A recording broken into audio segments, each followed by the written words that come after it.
ඔයා මේ වීඩියෝ එක ක්ලික් කරේ ඔයාව පොහොසත් කරන ගිනුම් 6 මුදල් පද්ධතිය කියන්නේ මොකක්ද කියලා දැනගන්න නේද? මම ඔයාගේ කාලය අපත යවන්නේ නැහැ.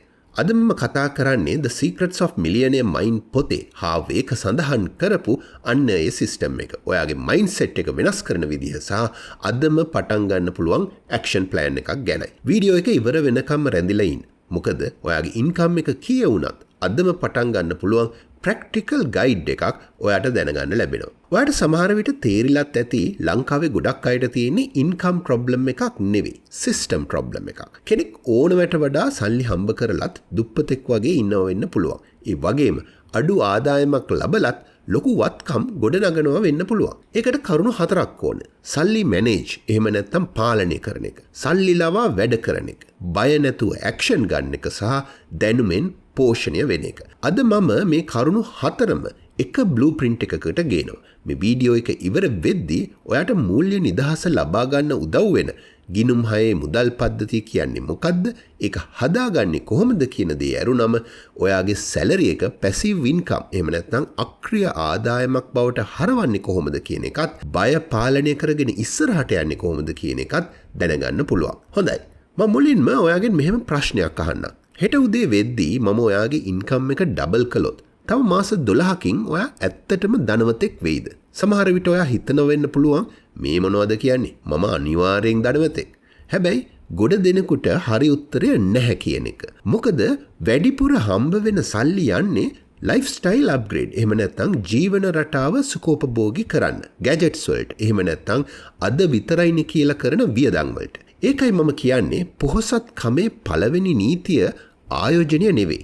පළවෙනි නීතිය මුදල් පාලනය. එහෙම නැත්නම් money management.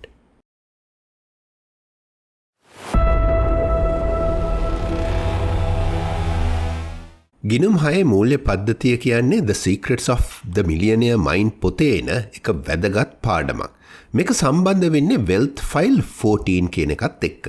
පොතේ එන මේ Wealth File 14 එකේ කියන්නේ පොහොසත් මිනිස්සු Tamanගේ මුදල් හරි විදියට කළමනාකරණය කරනවා. දුප්පත් මිනිස්සු Tamanගේ මුදල් වැරදි විදියට කළමනාකරණය එහෙම නැත්නම් මිස්මැනේජ් කරනවා කියන.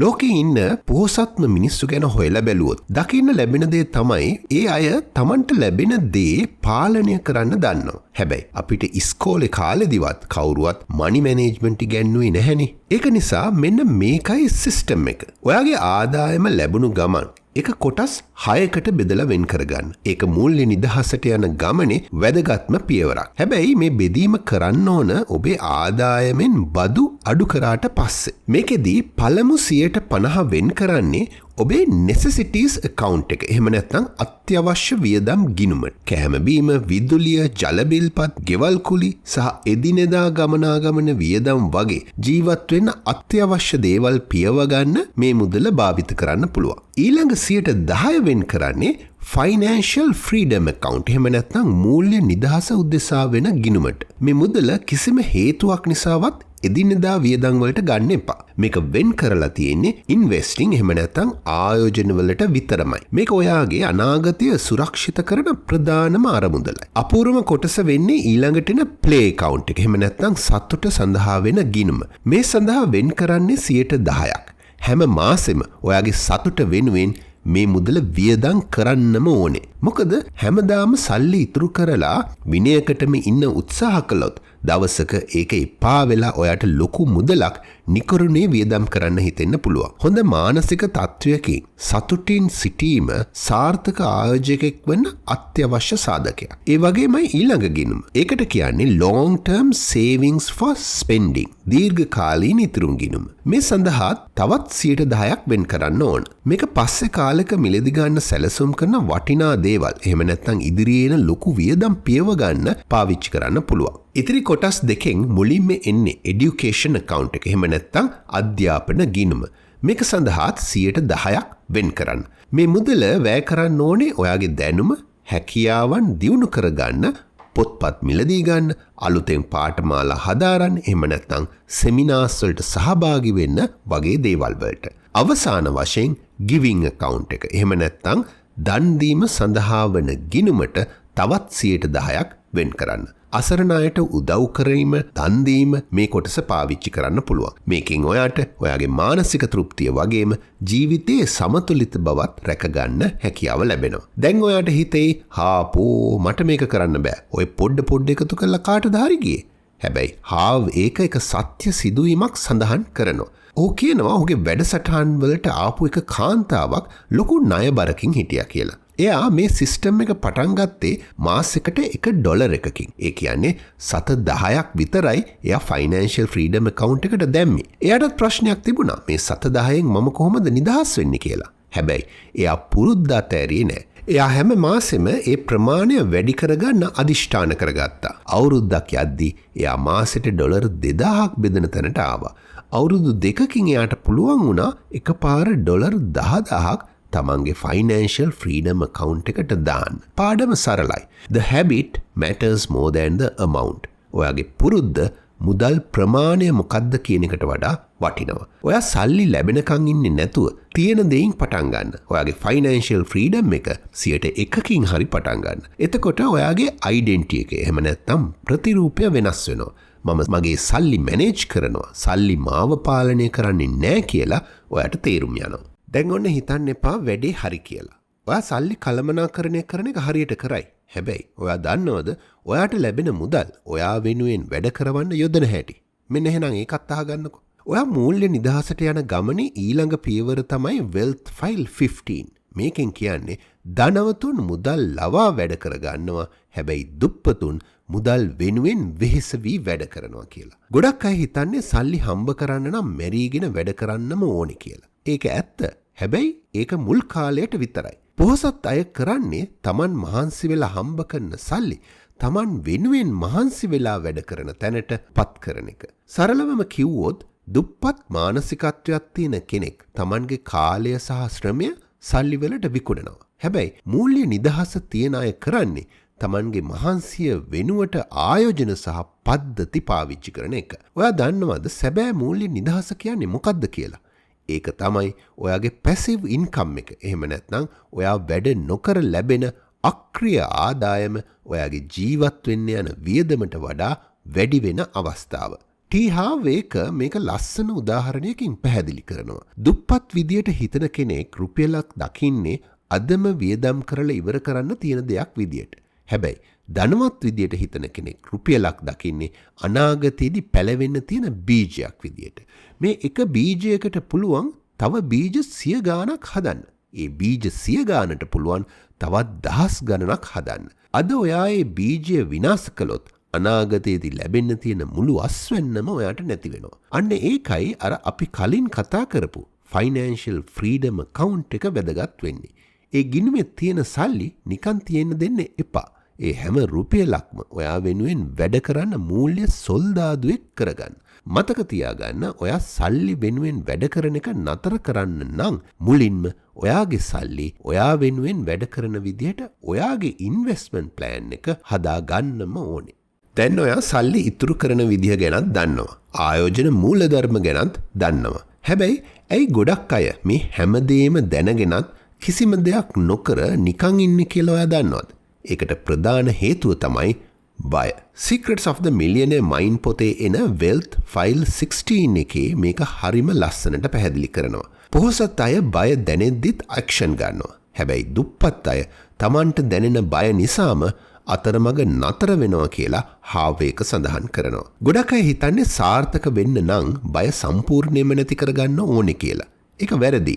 ලෝකේ ඉන්න හැම මිනිස්සෙකුටම බය දැනෙනවා. වෙනස තියෙන්නේ සාර්ථක මිනිස්සු ඒ බයට Tamanව පාලනය කරන්න ඉඩ දෙන්නේ නැති එක. ඔයා කරන්න ඕනේ බය නැති කරගන්න එක නෙවෙයි, බයට කීකරු නොවි ඉන්න පුරුදු වෙන එක. මතක තියාගන්න මේ වැදගත් සමීකරණය.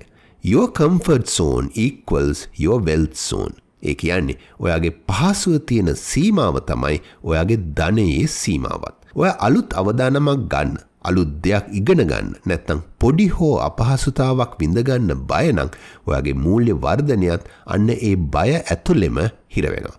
ඔයා හැමදාම අපහසු දේවල් මගහරිනවා කියන්නේ ඔයාගේ ජීවිතේ ලැබෙන්න තියෙන ලොකුම ජයග්‍රහණත් මගහරිනවා කියන එක. හාවේක කියන විදියට ඔයා ජීවිතේ ලේසි දේවල් විතරක් කරන්න හෙව්වොත් ඔයාගේ ජීවිතේ හරිම අමාරු වෙයි. හැබැයි ඔය අමාරු දේවල් කරන්න ලෑස්ති නම් ඔයාගේ ජීවිතේ හරිම ලේසි වෙයි. අපේ හිත හැමතිස්සෙම උත්සාහ කරන්නේ අපිව පරණ පුරුදු ඇතුළෙම තියාගන්න. හැබැයි සැබෑ ධනය ගොඩනැගින්නේ ඔයා ඒ සීමාවෙන් එළියට පැනලා මට මේක කරන්න පුළුවන් කියලා අඩියක් ඉස්සරහට තියපු දවසට. ඉතින් බය දැනෙද්දිත් අඩියක් ඉස්සරහට තියන්න ඔයාද ලෑස්තිද? ගිණුම් හයේ මූල්‍ය පද්ධතිය භාවිත කරන හැටි කියන්න කලින් අපි දැන් ඇවිල්ලා ඉන්නේ මේ මූල්‍ය ගමනේ තීරණාත්මක අවසාන පියවරට. ඒ තමයි wealth file 17. මේකෙන් කියන්නේ පොහොසත් මිනිස්සු හැමදාම අලුත් දේවල් ඉගෙන ගන්නවා. Tamanගේ දැනුම වර්ධනය කර ගන්නවා. හැබැයි දුප්පත් විදිහට හිතන අය හිතන්නේ Taman හැමදේම දැනටම දන්නවා කියලා. ඇත්තටම කිව්වොත් ජීවිතේ ඔයාට කියන්න පුළුවන් භයානකම වාක්‍යයක් තමයි මම ඕක දන්නවා කියන එක. මොකද යම් දෙයක් ගැන දැනුම ඔළුවේ තියෙන එකයි ඒ දැනුම ඇත්තට ජීවිතේට එකතු කරගෙන ඒකෙන් ප්‍රතිඵල ගන්න එකයි කියන්නේ සම්පූර්ණයෙන්ම කතා දෙකක්. ගොඩක් අය Tamanට බරපතල මූල්‍ය ගැටලු ණය ප්‍රශ්න තියෙද්දි පවා අලුත් පොතක් කියවන්න එහෙම නැත්නම් අලුත් පාඩමක් ඉගෙන ගන්න කිව්වම ඔය ඕවා මම දන්නවා කියලා ඒක ප්‍රතික්ෂේප කරනවා. හැබැයි සැබෑ ධනවතුන් ලෝකයේ වෙනස් වෙන වේගයට අනුව Tamanගේ දැනුම නිරන්තරයෙන් අලුත් කරනවා. බෙන්ජමින් ෆ්‍රැන්ක්ලින් කිව්වා වගේ ඔයා හිතනවා නම් අධ්‍යාපනීය මිල අධිකයි කියලා නූගත්කම අත්හදා බලන්න ඕන. ඒ කියන්නේ පොතක් ගන්න කෝස් එකක් කරන්න යන සල්ලි ගැන විතරක් හිතලා ඔයා ඉගෙන ගන්න එක නතර කළොත් ඒ නොදැනුවත්කම නිසා අනාගතයේදී වැරදි තීරණ අරගෙන ඔයාට විඳින්න වෙන පාඩුව ඊට වඩා 100,000 ගුණයකින් වැඩි වෙන්න පුළුවන්. කොටින්ම කියනවා නම් මූල්‍ය නිදහස කරා යන ගමනේදී ඔයාට කරන්න පුළුවන් ලොකුම සහ වටිනම ආයෝජනය තමයි මොළය සහ දැනුම. ඔයාගේ ආදායම වර්ධනය වෙන්නේ ඔයා පුද්ගලයෙක් විදියට වර්ධනය වෙන ප්‍රමාණයට විතරයි. අන්න ඒ නිසයි මම අර මුලින්ම කිව්ව education account එක ඔයාගේ 6 account system එකේ අනිවාර්ය කොටසක් වෙන්න ඕනේ. අද ඔයා ඉගෙන ගන්න දේ හෙට ඔයාව මූල්‍යමය වශයෙන් ශක්තිමත් කරනවා සිකුරුයි. මෙන්න එහෙනම් අද අපි ඉගෙනගත්තු දේ ප්‍රායෝගිකව පාවිච්චි කරන්න පුළුවන් පියවර 6ක action plan එක. මුලින්ම අද අපි කතා කරපු ගිණුම් 6 වෙන් කරගන්න. දෙවෙනුව ඔයාට ලැබෙන ආදායම මොනතරම් පොඩි වුණත් ඒක ලැබුණු සැනින්ම මේ කොටස් 6ට බෙදන්න පුරුදු වෙන්න. තුන්වෙනි පියවර තමයි මේ ක්‍රියාවලිය හැකිතාක් ඔටෝමේට් එහෙම නැත්නම් ස්වයංක්‍රීය කරන එක.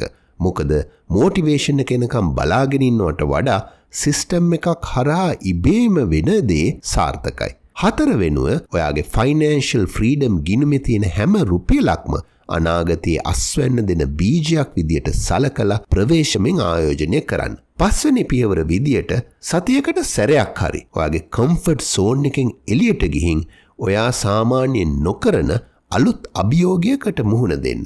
මේක අලුත් ආයෝජනයක් ගැන හැදෑරීමක්, තමන්ගේ වියදම් ගැන පවුලේ අය එක්ක විවෘතව කතා කිරීමක්, අලුත් ස්කිල් එකක් ප්‍රගුණ කිරීමක්, එහෙම නැත්නම් ක්ෂේත්‍රයේ ප්‍රවීණයෙක්ට පණිවිඩයක් යවලා උපදෙස් පැතීමක් වගේ ඕනෑම දෙයක් වෙන්න පුළුවන්. 6 වෙනි සහ වැදගත්ම දේ තමයි ඔයාගේ এডুকেෂන් account එක පාවිච්චි කරලා දැනුම නිරන්තරයෙන් අලුත් කරගන්න එක. මේ සිස්ටම් එක අවම වශයෙන් මාස 2-3ක්වත් නොකඩව කරගෙන යන්න. එතකොට මේක ඔබේ ජීවිතේම කොටසක් බවට පත්වේවි. මතක තියාගන්න ධනය කියන්නේ එක රැයකින් ගන්න ලොකු තීරණයක ප්‍රතිඵලයක් නෙවෙයි. ඒක කාලයක් තිස්සේ කරන විනයගරුක පුංචි ක්‍රියාවන් වල එකතුවක්. අන්නේ වෙනස් වුණු ඩෙන්ටිටි එක තමයි අවසානයේ ඔයාව මූල්‍ය නිදහස කරා රැගෙන යන්නේ. ඉතින් මේ ගිණුම් 6 පද්ධතිය හදාගන්න ඔයා ගන්න පළවෙනි පියවර මොකද්ද? අනිවාර්යෙන් පහලින් කමෙන්ට් එකක් දාන්න. ඔබේ මූල්‍ය ගමන ශක්තිමත් කරන තවත් වීඩියෝ බලන්න ඉන්වෙස්ටර් wannabe ඔයාගෙත් මගෙත් channel එක subscribe කරන්න අමතක කරන්න එපා. ඔයාට ජය. මම ඉන්වෙස්ටර් wannabe.